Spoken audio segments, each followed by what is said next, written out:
Well, it's Oregon versus Penn State Saturday for the Big Ten Championship. We'll have bold takes and predictions. Well, Spencer's wearing a suit. We'll figure this out. We're not done talking about Michigan and Ohio State or Flaggate and Indiana's 66-point blowout of Purdue. Are they in? We'll talk about all of that. It's time for the Lockdown Big Ten Squad. You're talking ball with the Big Ten Squad, sponsored by Game Time. From USC to Ohio State, from Michigan to Oregon, from Nebraska to Washington, it's the local experts of the Locked On Podcast Network bringing you scoops, breakdowns, and the most comprehensive preview of the upcoming Big Ten weekend. No hurt feelings and thin skin allowed. Squad up, you're part of the Big Ten Squad. Well, welcome to the Locked On Big Ten Squad. I'm Craig Shemon. Just sit back, enjoy. We're going to have a good time, at least most of us. And we're brought to you by FanDuel. You can start the season with a big return on FanDuel. Now customers can place a $5 bet, and you'll get started with $150 in bonus bets if you win your first $5 bet. Visit FanDuel.com to get started. We got Spencer from Locked On Ducks and Locked On College Football. We've got Zach from Locked On Nittany Lions. Those two face each other for the Big Ten Championship on Saturday. Jay Stevens is in mourning from Locked On Buckeyes. Penn We got State. Roman from Locked On Huskies and Zach from Locked On UCLA. Gentlemen, welcome. I am as a host. This is a perplexing situation. I don't know whether to go right into Spencer wearing a suit and tie, and Zach with the Big Ten Championship, or if we start with Jay, who is he's so bummed out about this Ohio State Michigan thing. Where do we start today, fellas? Jay, look at the bright side. We start with the championship game. Those guys aren't playing football this weekend.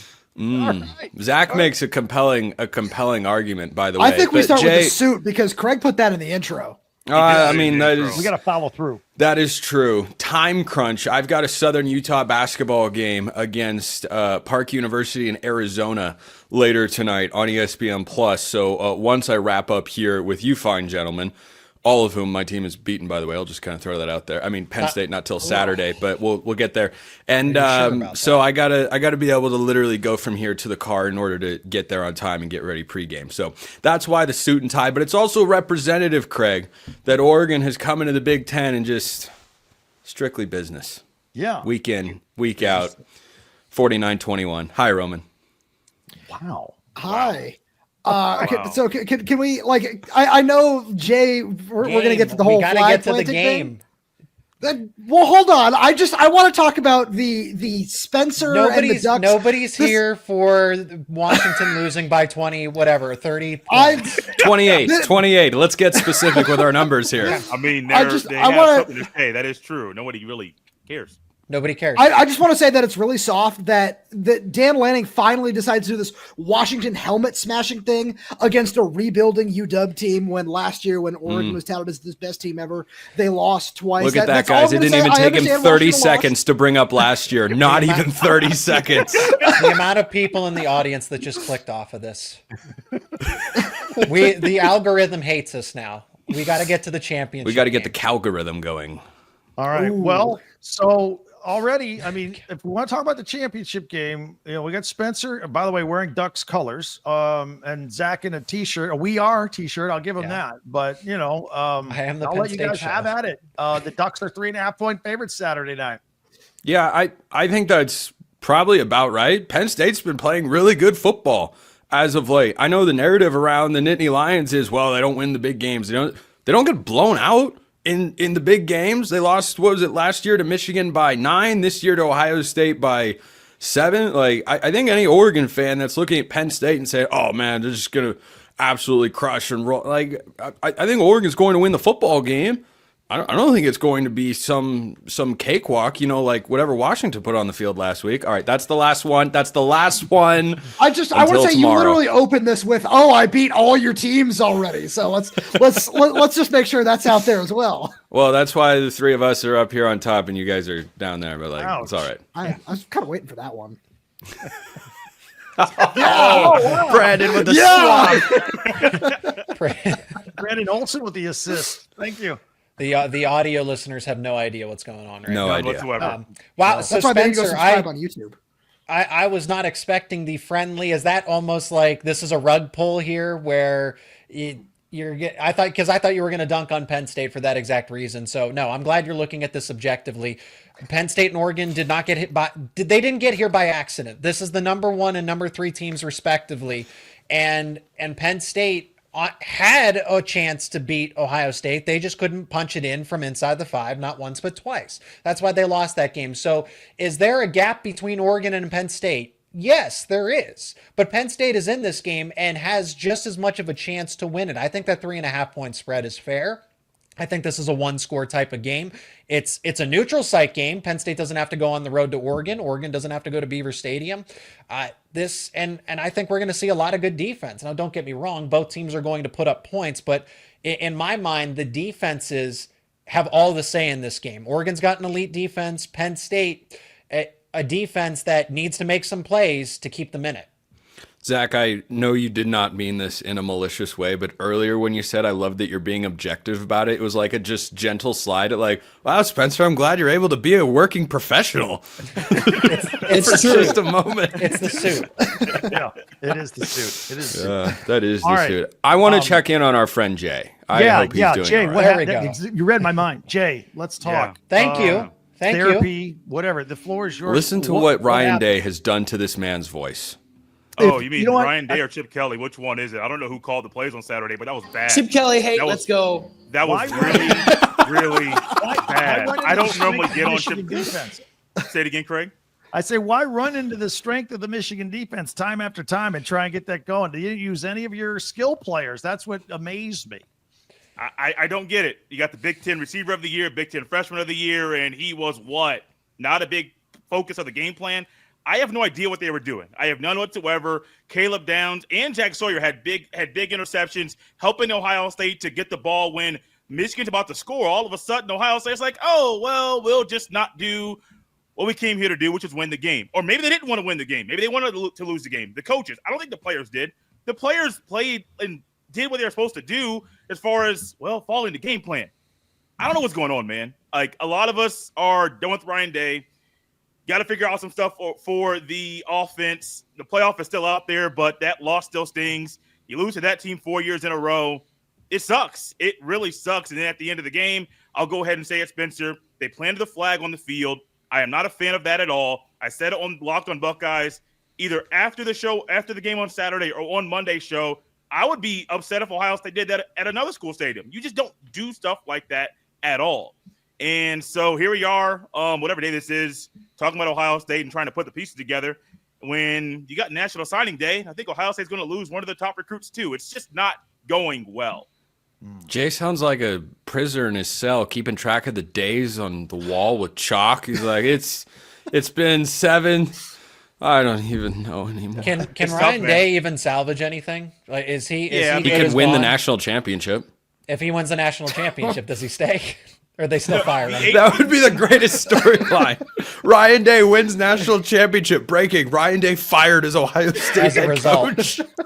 Ross Bjork, the new AD, said that he believes in Ryan Day and he has full support of Ryan Day. Why? I don't know how much of that I truly want to buy into. I think you got to have some playoff success to keep his job. At some point, the boosters are going to say, look, we're dumping all this money into the football team and we're not getting the success that we should have. Dang So- inflation. And then you got to start paying players. The school's going to have to pay out more. I don't know, man. Seriously, I normally come on here and have all the thoughts, my mind right now is just Ryan Day has to figure things out. And do I trust him to do that in the playoff against 4 really good football teams? No, I don't. I don't trust him to do that. By the way, I have a question for Roman and Anderson Yoxheimer down there. Why? Has there been bear me out, Seiko. Bear me out. Has there been a more glorious time than the last 2 weeks of college football for you guys to hate watch other programs? Absolutely. Yeah. When has it been better? When? Like when was it better? I just love it that all these new teams went to new conferences and are in the conference championship game. Texas SEC got Oregon in the Big Ten. So it just kind of is like a perfect storm for all those people that say SEC and Big Ten are better. Okay, Zach is either asleep or his audio is not picking up the question I asked. But Roman, the same to you.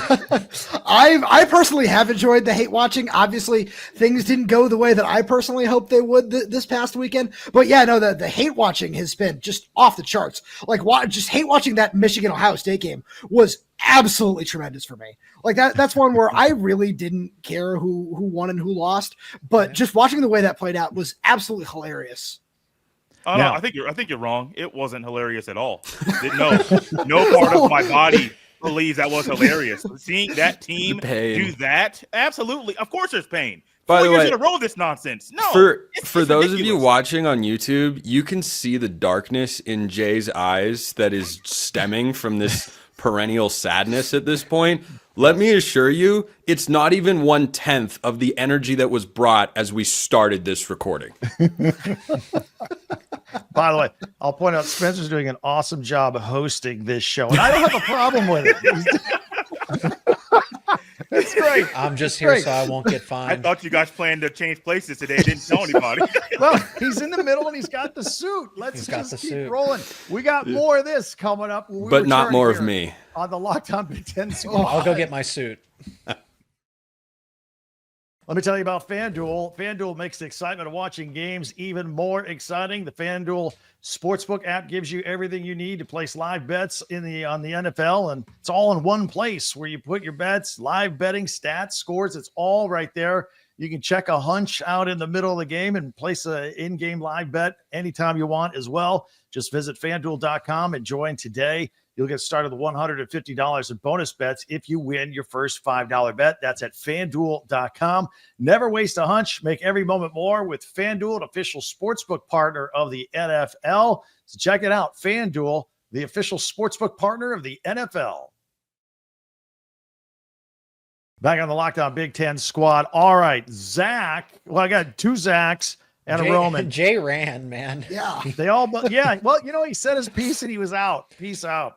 So, all right, let's. We lost somebody out. And now Zach disappears. I was just going to ask him because I think he was doing this from Madison Square Garden right now, right? That is some dedication. Being in a car is one thing. Being at a professional basketball game is another thing. And when your team is where it is with UCLA. Yeah. Well, that's probably true. All right. Well, now, Zach, you could tell me more about this game without Spencer interrupting you. So I was interrupting Spencer, man. It was the suit got me fired up. I did not get the memo or anything. It was fired up. I look at this game in a couple of ways. Both teams are super strong at quarterback. Both have great running games. Both will put pressure on the quarterbacks from the defensive front. I think where you can look in different directions with these teams is I think Oregon has a great trio of wide receivers, and yet Penn State's advantage will be at their tight end, who is their key receiver, who I like in Ty Warren as if Tim Tebow had played tight end instead of quarterback. I think this is what you would see. That is a really good comparison. I actually like that, and I'll use that in my tool bag. Feel free. But and Penn State relies on Tyler Warren because to be that do everything player, because the ground game is not where it should be, and for the wide receivers, I mean that's an even bigger liability on Penn State's offense. So the offensive line, the running backs have been okay, and they still have Nicholas Singleton, right? That's not to come down on Singleton and Allen. They are trying to do the best that they can. It's more so a critique of Penn State's offensive line.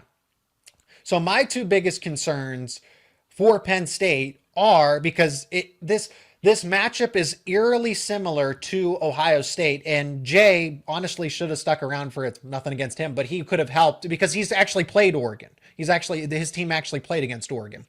And I look at this match. Well,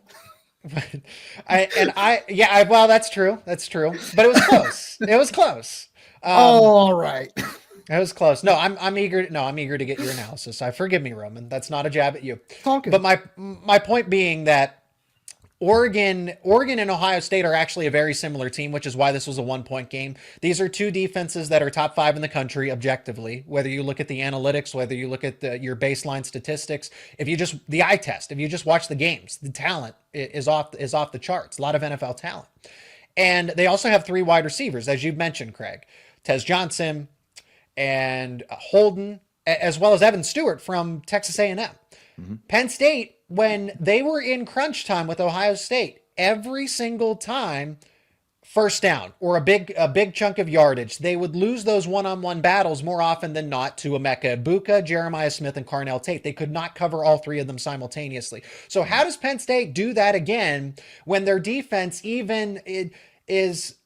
I don't know if they're as strong as they were against Ohio State, and that's saying something. They lost Alonzo Ford, who's not every college football spectator is going to know that name, but that is a valuable piece to the defensive line.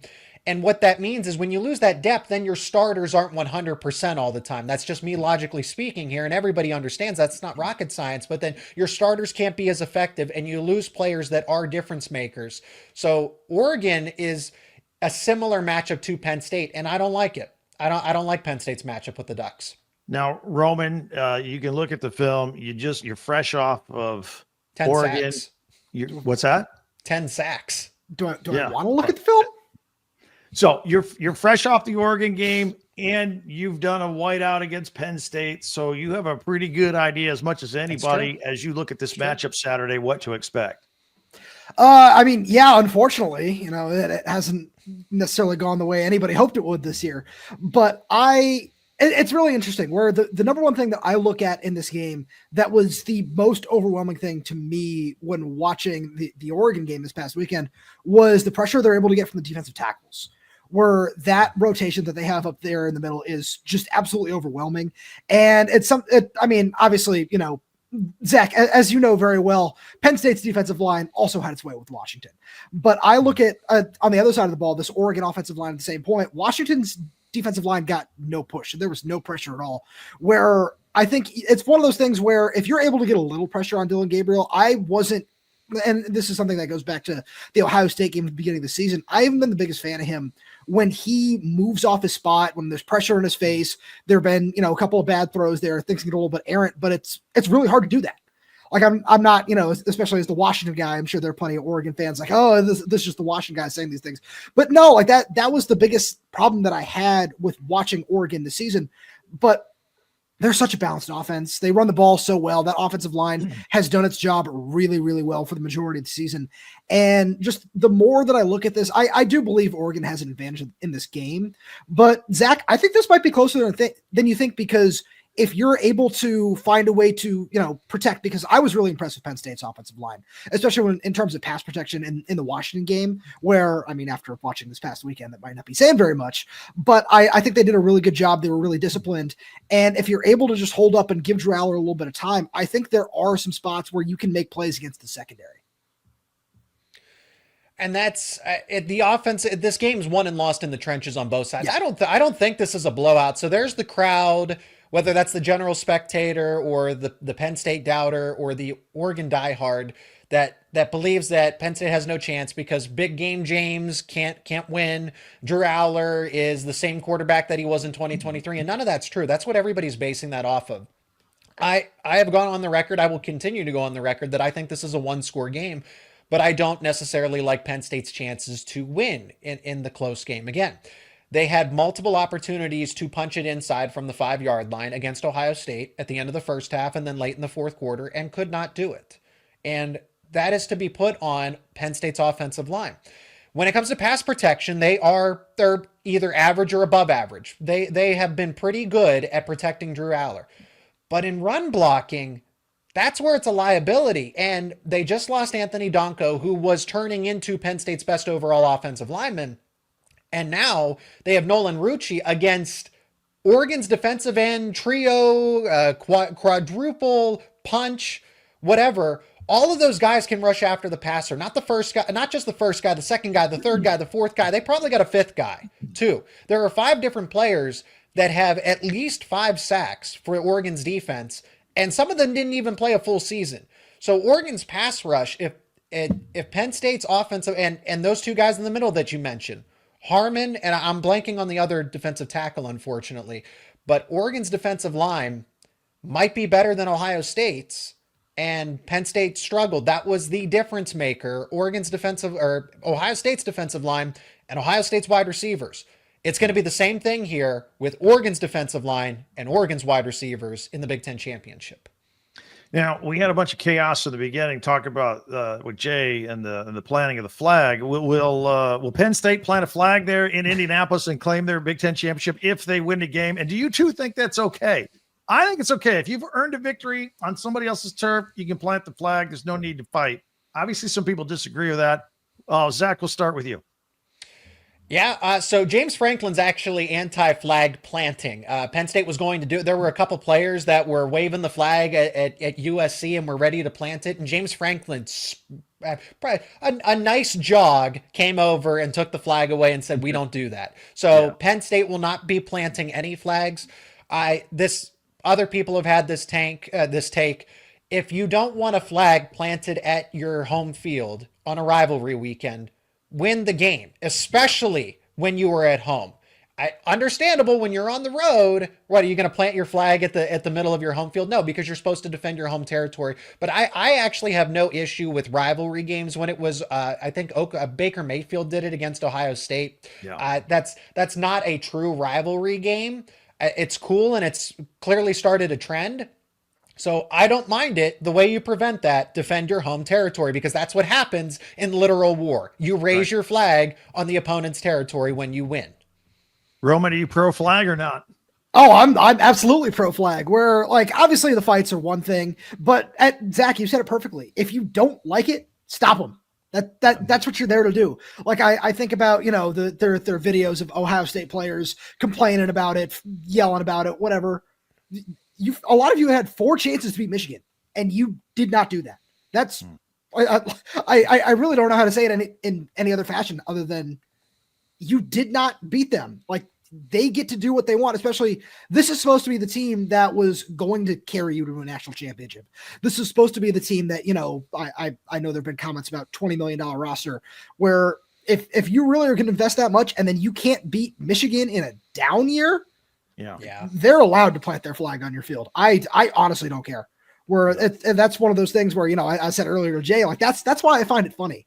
Where if you can't beat Michigan in a down year, like why are you going to go and cry about it?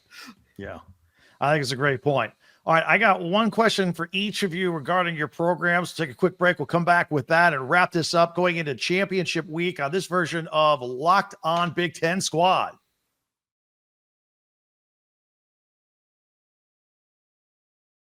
All right, back on the squad, we got Zach from Locked On Nittany Lions and Roman from Locked On Huskies. By the way, you listeners and viewers out there, subscribe to these guys.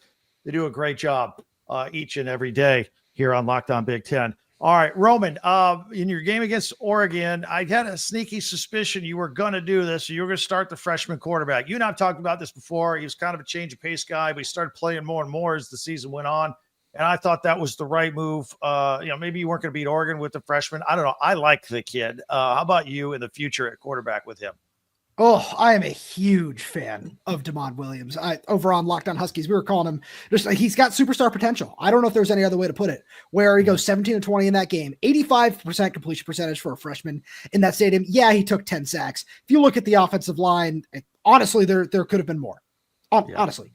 And the 85% completion percentage is one thing. The mobility he shows off is another. The arm talent is another thing. And with what Washington is going to do, moving into, National Signing Day, moving into the transfer portal, I'm really excited about what this is going to look like going forward. And Craig, yeah, you said it, where it's been a gradual implementation of DeMond over the course of the season, where he really officially took over in the third quarter of the UCLA game. Jed Fish told us after the game that he had told him pretty soon after, I think it was the Monday of the bye week, that it was going to be DeMond. So he's had a couple of weeks to prepare for that game.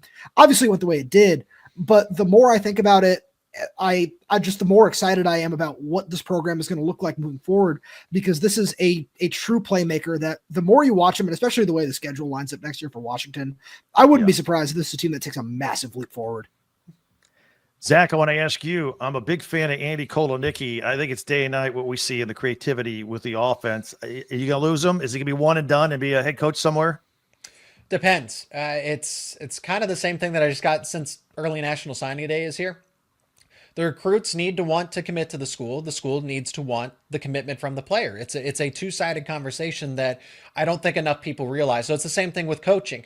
there's going to be tons of schools that would love Andy Kotelnicki as its next head coach, but is Andy Kotelnicki want to go there? Because as we've seen, look at Purdue, for example. That is a Big Ten conference team, and they just let go of Ryan Walters after 2 seasons. And I get it, he was abysmal, but clearly there's no commitment. Does Andy Kotelnicki want to torpedo his upward trend by going to a school that either doesn't have NIL in the right place, is not ready to embrace the transfer portal, for example? I look at it in Indiana that, thank goodness that Kirk Cignetti trusted them, because they did not do the same things with Tom Allen.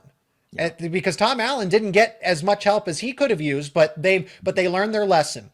Yeah. So Andy Kotelnicki has to be cautious of what institution is going to give him the best possibility to succeed. It is great that he is interviewing for a job at West Virginia there, or at least expected to. There's a lot of logistics and intricacies. You, as a program, you have to be patient, because Andy Kotelnicki is going to coach until Penn State is done this season. If that's the first round, the quarterfinals, the semifinals, the championship, if you're a team that you think you can compete as soon as next season, are you going to wait for your next head coach to sign? And Penn State's not going to let him go. Penn State is going to say, you are fulfilling your contract, and then we will let you go based on how the success of the team. So it depends what college football program is willing to wait at least until late December here to get next season started.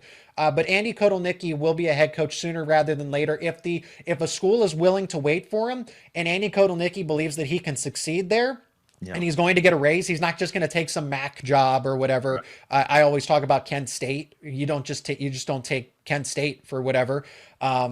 So it would need to be a place that he is going to succeed, and a school that's going to need to be patient with him and give him a raise. I think those are all great points. All right, let's speed round for Saturday night. Roman, give me a score for Saturday night, Penn State and Oregon. Ooh, I think this is gonna be a really fun game. Because Zach, I'm gonna ride with Penn State. Obviously, the flag in the background might be a little bit of an indicator of that. Of course, give me 34-31 Penn State. Okay, Zach, final score. Wow, I'm the Penn State show host, and because I've seen the Nittany Lions all season long, so I know that Oregon, the way that they are built, is the kryptonite for this Penn State team. That doesn't change my expectations of them. That doesn't change how I look at other matchups, because I actually like Penn State against a Georgia or a Tennessee or an Alabama. But when it comes to Oregon and Ohio State, if they can avoid those two teams in the playoff, they might actually make a strong postseason run. Not here in the Big Ten championship. I have Oregon 31, Penn State 24. I think Oregon is strong in areas that are mismatches for Penn State. And if they can avoid those two teams in the postseason in the college football playoff, Penn State could casually wind up in the semifinal and even the championship. I really do believe this is the third best team in the country behind Oregon and Ohio State. I like a 28-24 score. I think it favors Oregon, but if it's a lower scoring game, I'm going to hedge and say it's Penn State if it's a grinded out defensive battle. So there we have it. Thanks, guys. You guys always do a great job. And to all of our listeners and viewers out there, follow and subscribe to your favorite Big Ten team. We're covering every single team, your favorite team every day throughout the season and the offseason and the other sports as well. And don't forget, I've got you covered with the entire conference every day with Locked On Big Ten, part of the Locked On Podcast Network, your team every day.